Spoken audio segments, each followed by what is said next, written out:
사무엘상 16장 1절에서 13절까지 말씀. 네. 주보에는 1절에서 3절로 되어 있네요.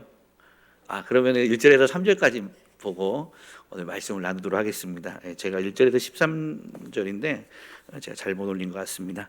자, 1절에서 3절 말씀 한 절씩 보기에는 적기 때문에 다 같이 1절에서 3절 보도록 하겠습니다.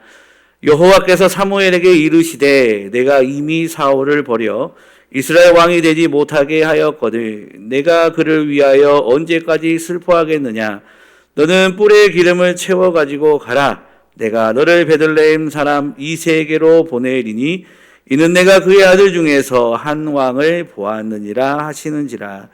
사무엘이 이르되 내가 어찌 갈 수 있으리까. 사울이 들으면 나를 죽이리이다 하니 여호와께서 이르시되 너는 암송아지를 끌고 가서 말하기를 내가 여호와께 제사를 드리러 왔다 하고 이새를 제사에 청하라. 내가 내게 행할 일을 가르치리니 내가 내게 알게 하는 자에게 나를 위하여 기름을 부을지니라.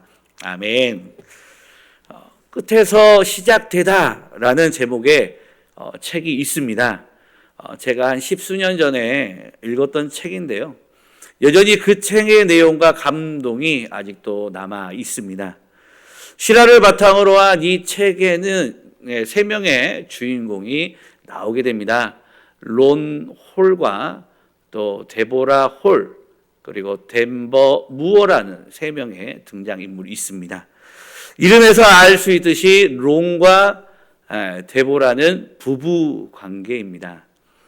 론 홀은 이 대학을 나와 데보라와 결혼한 후에 100만 불이 넘는 피카소의 작품을 비롯해 초고가의 미술 작품을 거래하는 국제적인 아트 딜러였습니다.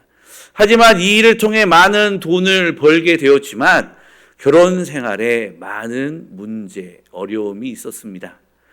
덴버 무어는 루이지애나의 목화 농장에서 일하면서 자랐고 탈출을 시도했던 30살 이후로 범죄자로 살았으며 쓰레기를 뒤지며 노숙자로 살아가는 사람이었습니다.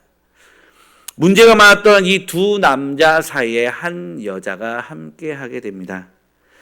부부관계에 문제가 많았던 데보라는 관계 회복을 위해 남편 홀에게 유니온 복음 선교회 자원봉사를 가자라고 제안하게 됩니다. 그리고 그들은 자원봉사하던 그곳에서 노숙자의 생활을 하던 덴버 무어를 만나게 되죠. 홀은 이 덴버가 싫었습니다. 나름대로 이렇게 바르게 자랐던 홀에게 있어서 이런 불량한 사람과의 관계는 굉장히 불편했던 것이죠. 덴버 역시도 이 홀과 데보라 부부를 싫어했습니다. 자원봉사한답시고 오고 가는 사람들을 바라보며 위선자라고 생각하였던 이 덴버는 그들을 향해 냉담하고 무관심했던 거죠. 서로 다른 인종, 서로 다른 환경, 서로 다른 지위의 두 사람 사이에 이 데보라의 간절한 기도와 헌신이 있었고 두 사람의 장벽이 조금씩 허물어져 가는 그때 데보라는 불치병에 걸리게 됩니다. 점점 죽어가는 아내를 보고 점점 죽어가는 이 자원봉사자를 보며 론과 덴버는 진정으로 변화되기 시작하였고 데보라는 끝내 하나님의 부름을 받게 됩니다. 데보라로부터 시작되었던 모든 일들이 데보라의 죽음으로 이제 모두 끝날 것 같은 그때 데보라의 죽음은 끝이 아니었고 새로운 시작이 되게 됩니다. 론과 덴버를 통해 놀라운 일이 이루어지게 되는 것이죠. 훗날 이 노숙자였고 범죄자였던 덴버 무어는 침례교의 목회자로서 훌륭하게 목회 활동을 하게 되었게 됩니다. 그렇게 이 책의 제목이 끝에서 시작되다는 거죠. 이 데보라의 죽음이 끝인 것 같은데 결국 이 데보라의 죽음에서부터 새로운 시작, 하나님의 일이 시작되었다라는 것입니다. 실화를 바탕으로 한 이 책은 하나님의 일하심에 대해서 우리가 한번 생각해 보게 됩니다. 인간의 방법과 생각을 뛰어넘는 하나님의 놀라운 이끄심을 발견하게 되는 것이죠. 우리가 살아가는 중 인생의 여러 어려움들을 우리는 만나게 됩니다. 그렇다면 우리는 우리의 인생 속에서 맡겨낼 그 난관들을 어떻게 뚫고 나아갈 수 있을까요? 오늘 본문 속에 드러난 하나님의 일하시는 방법을 살펴보고 인생의 문제와 위기를 이겨낼 수 있는 통찰력을 얻는 시간이 되기를 소망합니다. 하나님께서는 사울을 폐위하기로 결심하시고 새로운 역사를 준비하십니다. 그런데 이 하나님의 계획을 미처 눈치채지 못한 사무엘 선지자는 자기가 기름 부었던 사울로 인해 겪은 깊은 좌절과 충격으로 큰 슬픔의 무게에 짓눌려 있게 됩니다. 사울로 인해 슬픔 중에 있는 사무엘에게 하나님께서 말씀하십니다. 우리 1절을 한번 보도록 하겠습니다. 1절입니다. 여호와께서 사무엘에게 이르시되 내가 이미 사울을 버려 이스라엘 왕이 되지 못하게 하였거늘 내가 그를 위하여 언제까지 슬퍼하겠느냐. 너는 뿔에 기름을 채워 가지고 가라. 내가 너를 베들레헴 사람 이새에게로 보내리니 이는 내가 그의 아들 중에서 한 왕을 보았느니라. 상당히 단호하게 꾸짖는 모습입니다. 하나님께서 이미 역사를 새롭게 하시고자 왕을 바꾸시기로 결정한 문제인데 내가 언제까지 인간적 연민에 빠져 슬퍼하겠느냐는 것이죠. 그러면서 하나님은 슬픔에 젖어 있는 사무엘에게 새로운 과제를 주십니다.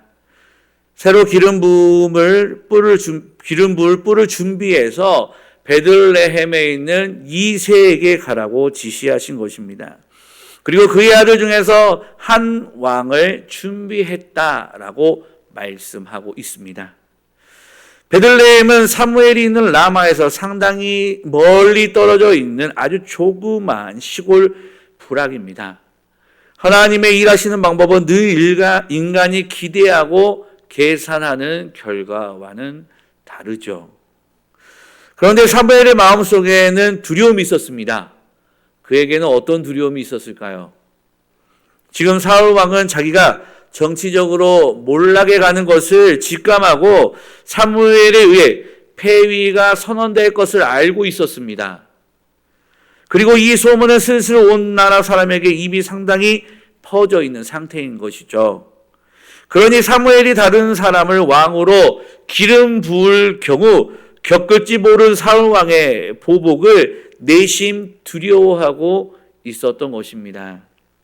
그러나 하나님의 일하시는 방법은 일방적인 희생과 헌신을 강요하지는 않습니다. 우리 2절과 3절 한번 보도록 하겠습니다. 2절과 3절입니다.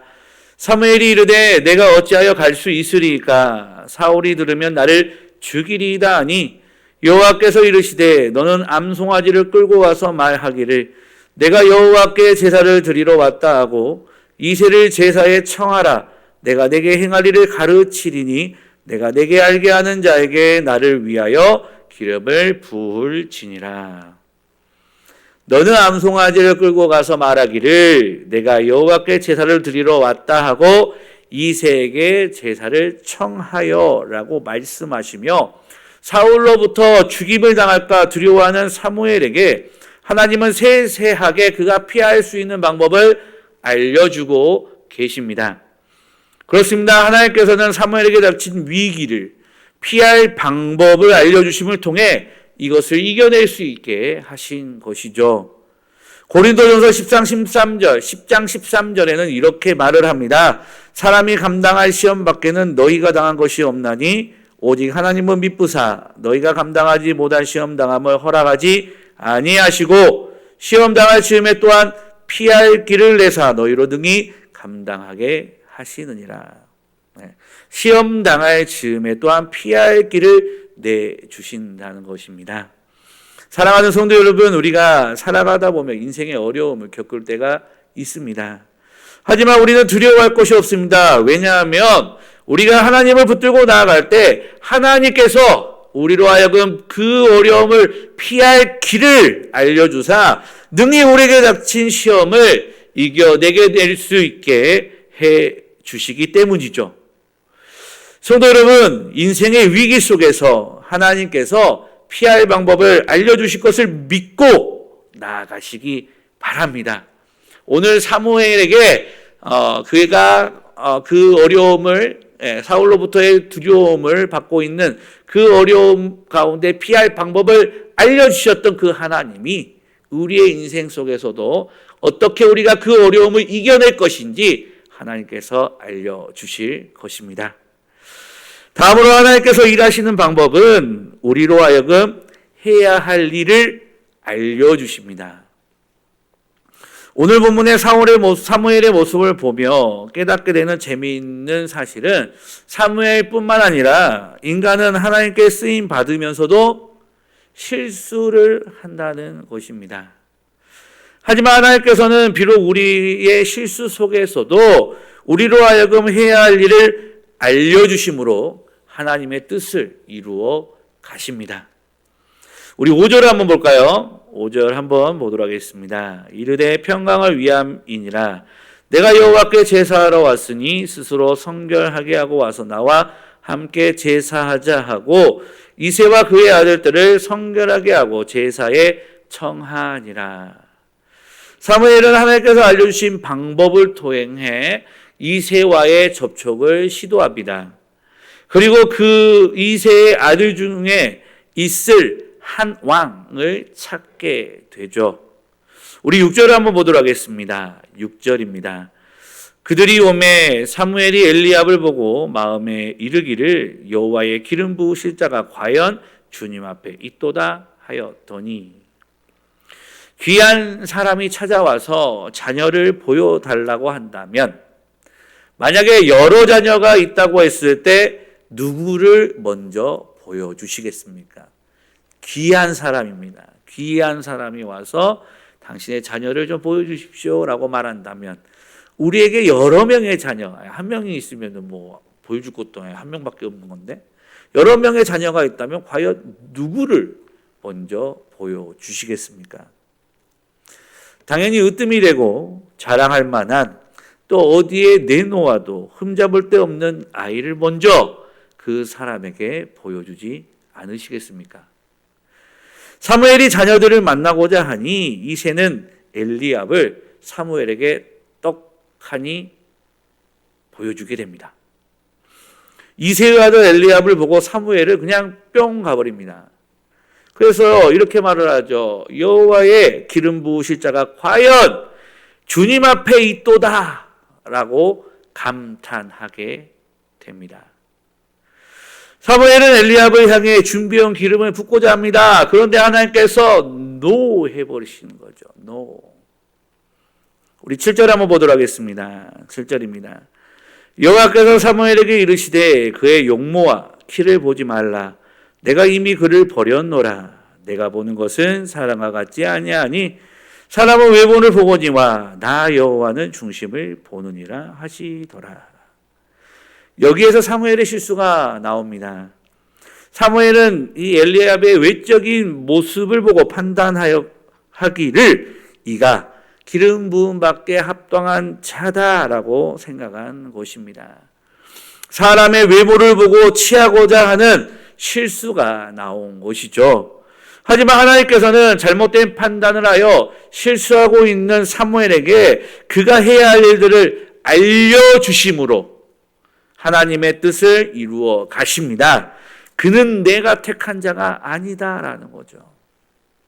다음으로 아비다남이 나오고 그 다음으로 삼마가 나오고 그리고 다윗의 7 아들들이 줄줄줄줄 나오게 됩니다. 하나님께서는 이 모든 이새의 아들들을 아니다라고 말씀하십니다.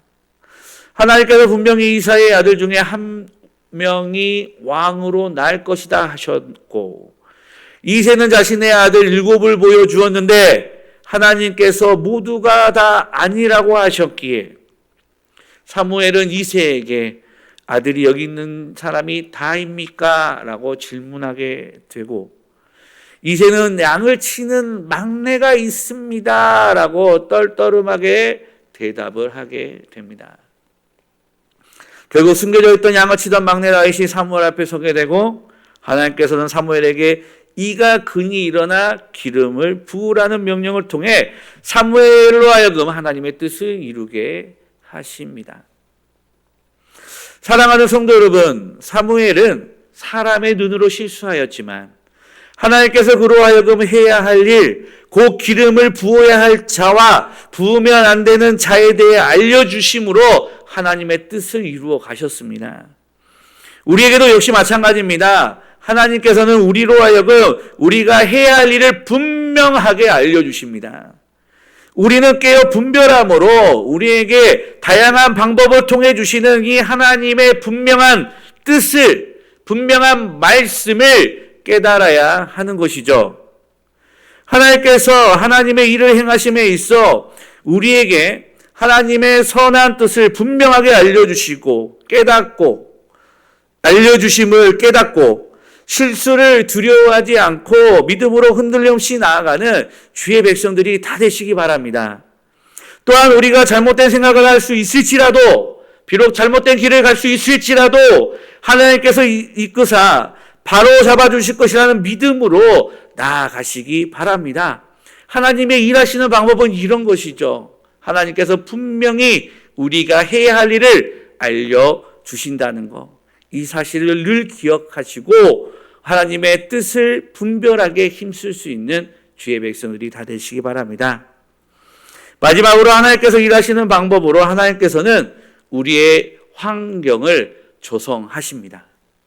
우리 18절로 한번 넘어가서 보도록 하겠습니다. 18절입니다. 소년 중 한 사람이 대답하여 이르되 내가 베들레헴 사람 이새의 아들을 본즉 수금을 탈 줄 알고 용기와 무용과 구변이 있는 준수한 자라, 여호와께서 그와 함께 계시더이다 하더라. 다윗에게 기름 부음 받은 사무엘은 라마로 돌아가게 됩니다.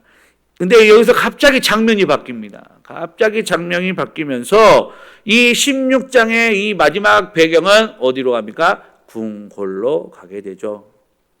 들녘에서 밤이면 살인적인 추위와 싸우며 맹수로부터 양떼를 지켜야 했던 목동 다윗이, 가족들에게조차도 따돌림 당하던 막내 아들 다윗이, 사람의 기준으로 볼 때 찌꺼기 같은 하찮은 인생을 살던 다윗이 하나님의 오묘한 섭리 끝에 궁궐로 들어오는 인생 역전의 계기를 맞습니다. 놀랍지 않습니까? 저 멀리 전혀 궁궐과 어울리지 않는, 전혀 궁궐에 올 수도 없을 것 같은 그 사람이 궁궐로 왔다는 것이죠. 그런데 누가 다윗을 궁궐로 초대합니까? 현재 아직까지 왕의 직을 보유하고 있던 사울이 다윗을 궁궐로 초대하게 되죠. 우리 14절 한번 보도록 하겠습니다. 14절입니다. 여호와의 영이 사울에게서 떠나고 여호와께서 부리시는 악령이 그를 번뇌하게 한지라. 사울에게 하나님이 부리시는 악령이 들렸고 악령은 사울을 고통스럽게 하였습니다. 하지만 어느 누구도 이 사울의 질병을 치료할 수가 없었습니다. 그런데 그때도 음악 치료가 있었던 것 같습니다. 사울이 자기 병을 치료하기 위해 수금을 잘 타는 사람을 구하자 한 소년이 사울에게 누구를 추천합니까? 다윗을 추천한 것이죠.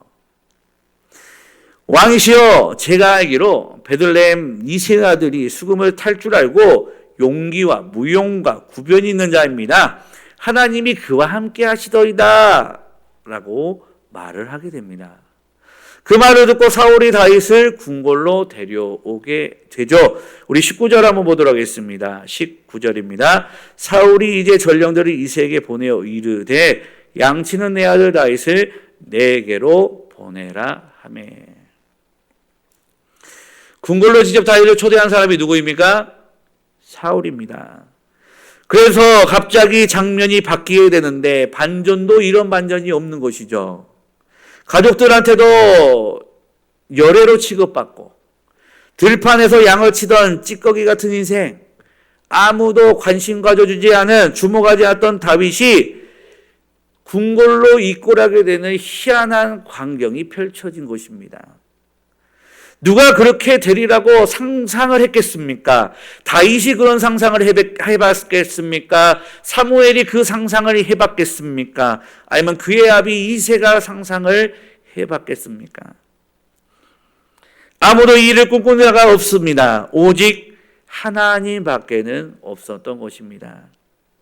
하나님께서는 오묘한 방법을 통해 이 다윗의 환경을 조성하심으로 하나님의 일을 이루어 가신 것이죠.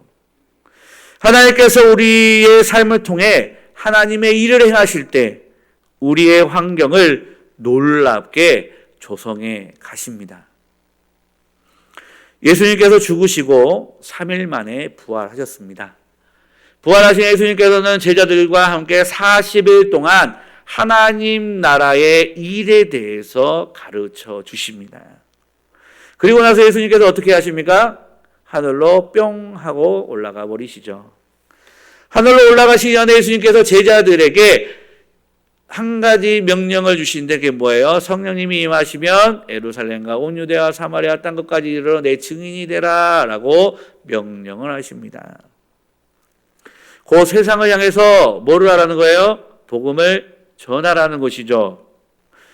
예수님께서 승천하신 후 제자들은 열심히 복음을 전했습니까? 안 전했습니까? 전했습니다. 많은 사람들이 제자들을 겁박하고 야, 더 이상 예수의 이름을 말하지 말아라 하면은 죽여버리겠어라고 겁박을 하고 옥에 가두고 매질을 하고 수없이 그들을 괴롭히며 그들을 괴롭혔음에도 제자들은 포기하지 않고 복음을 전하였습니다. 하지만 그들은 오로지 어디에서 복음을 전했어요? 예루살렘에서만 복음을 전하였던 것이죠. 예수님의 명령에 대한 반쪽짜리 순종이었습니다. 예수님께서는 뭐라고 했어요? 예루살렘과 온 유대와 사마리아와 땅끝까지 복음의 확장을 말씀하셨는데 그 제자들은 예루살렘에서만 전했던 것이죠. 그러던 중에 예루살렘에 큰 환란이 오게 됩니다. 감당할 수 없는 핍박 속에서 예루살렘 교회의 수많은 성도들이 뿔뿔이 흩어져 도망가게 되는 것이죠. 핍박을 피해 예루살렘을 떠나 여러 지역에 흩어지게 됩니다. 흩어지는 성도들은 그들이 가는 곳곳마다 무엇을 하게 됩니까? 복음을 전하게 되는 것이죠. 예루살렘 성도들에게는 큰 어려움이었지만 결국 그 큰 핍박이라는 환경의 조성으로 온 유대와 사마리아와 땅끝까지 복음이 전파되기를 원하였다 하나님의 뜻이 어떻게 돼요? 이루어지게 된 것이죠. 사랑하는 성도 여러분, 하나님께서 일하시는 방법 중 하나는 바로 우리의 환경을 하나님의 뜻이 이루어질 수 있도록 하나님께서 조성해 가신다는 것입니다. 하나님께서 어떻게 환경을 조성하시고 이루어 가실지는 모르지만 분명한 것은 하나님께서는 뜻하신 바를 이루어 가신다는 것이죠. 베들레헴의 목동 다윗이 저 변방의 초라한 자가 왕을 섬기는 자리로 나아갈 줄 누가 알았겠습니까? 하지만 하나님께서는 환경을 이렇게 또 저렇게 우리가 예측할 수 없는 방법으로 조성해 나가심을 통해 하나님의 뜻을 점차 이루어 가심을 우리는 깨닫게 되는 것입니다. 성도 여러분, 우리가 예측하거나 알 수는 없지만 하나님께서는 우리의 환경을 조성하여 하나님의 뜻을 이루어 가시는 분임을 분명히 믿고 우리의 삶의 모든 순간순간에 믿음으로 최선을 다해 나아가는 주의 백성들이 되기를 바랍니다. 나에게 왜 이런 일이 일어났지라고 말하고 나의 주어진 환경과 상황에 대해서 원망하고 불평하는 것이 아니고 이 환경을 통해서 하나님께서 이루고자 하는 일이 무엇인지를 생각해 볼 수 있는 주의 백성들이 다 되시기 바랍니다. 말씀을 마치겠습니다. 결국 진정한 히스토리 메이커는 누구입니까? 사람이 꿈을 꾸고 계획한다고 해서 이루어지는 것이 아닙니다. 어느 누구도 그렇게 준비한 적이 없어요. 하루하루 그냥 살았을 뿐인데 보이지 않는 하나님의 오묘한 섭리와 경륜이 이러한 인생의 스토리를 만들어가는 것입니다. 그리고 갑자기 그 무료한 들판에서 화려한 궁궐로 장면이 전환되는 엄청난 역사가 나타나게 되는 것입니다. 다윗은 가장 총애를 받는 주인 무기를 든 자로 사울 곁에 머물게 됩니다. 이 모든 치밀한 계획은 누구의 작품입니까? 나이를 먹으면서 우리는 깨달아지는 게 있습니다. 젊었을 때는 참 꿈이 많죠. 이렇게도 살고 싶고 저렇게도 살고 싶고 이것도 하고 싶고 저것도 하고 싶고 뭐 그렇습니다. 나름대로의 인생의 계획을 세워보기도 합니다. 그런데 살면서 제 계획대로 되는 일들이 하나도 없습니다. 사람이 10년을 계획을 세우고 5년을 계획을 세우는 게 웃기는 일임을 우리는 살면서 깨닫게 되는 것이죠. 그럼 어떻게 해야 할까요? 그냥 아무 생각 없이 그냥 막 살아야 되는 것입니까? 그건 아니죠. 오늘 내게 주어진 과제를 얼마나 하나님 앞에서 엄숙한 자세로 감당하며 살아야 하는 것인지, 살아가야 하는 것이, 어떻게 살아가는 것이 우리에게 중요한 것입니다. 결국 우리 그리스도인들이 살아가는 방식은 오늘 내가 어느 곳에 있든 그 자리가 하나님 앞이라는 호람대월의 자세, 하나님 앞에서 사는 진지한 삶의 자세를 잃어버리지 않는 것입니다. 진정한 내 인생의 스토리는 누가 만들어 가셔요? 하나님이 만들어 가십니다. 사무엘이 사울의 눈으로부터 피할 방법을 어떻게 알았습니까? 하나님이 피할 방법을 알려주셨죠. 사무엘이 위용이 넘치는 이새의 아들들을 보며 기름을 붓고자 하는 강력한 욕망을 억누르고 멈추고 결국 그 찌질한 막내 다윗에게 기름을 부었었던 이유는 무엇입니까? 하나님께서 알려주셨기 때문이 아닙니까? 다윗이 언제 궁궐을 꿈꾼 적이 있습니까? 하지만 하나님께서 환경을 조성하셔서 다윗으로 하여금 궁궐로 들어가게 하셨습니다. 결국 하나님의 일하시는 방법에 의해 우리의 인생은 따라가는 것입니다. 결국 내가 하나님께서 일하시는 방법에 따라 순종하느냐 불순종하느냐 그게 관건인 것이죠. 미래를 위해서 오늘을 놓아버리는 어리석음을 범하지 말고 남은 인생과 오늘 하루의 인생을 늘 같은 가치로 오늘 나에게 주어진 그 사소한 일생이 하나님이 내게 맡긴 자리인 줄 믿고 나아가는 주의 백성들이 되시기 바랍니다. 인간은 실수하고 실패할 수 있다 할지라도 하나님은 결코 실수하거나 실패하시는 일이 없으십니다. 하나님께서는 피할 방법을 알려주시고 해야 할 일을 알려주시고 환경을 조성하셔서 당신의 뜻을 분명히 이루어 가시는 분이십니다. 앞이 보이지 않는 인생길, 답이 안 나오는 삶의 자리일지라도 하나님의 절대 주권을 믿으며 하나님께서 일하심을 믿고 묵묵히 그 길을 걸어갈 수 있는 주의 백성들이 다 되시기 바랍니다. 이 시간 우리 함께 찬양하도록 하겠습니다. 찬송가 382장 찬양하도록 하겠습니다.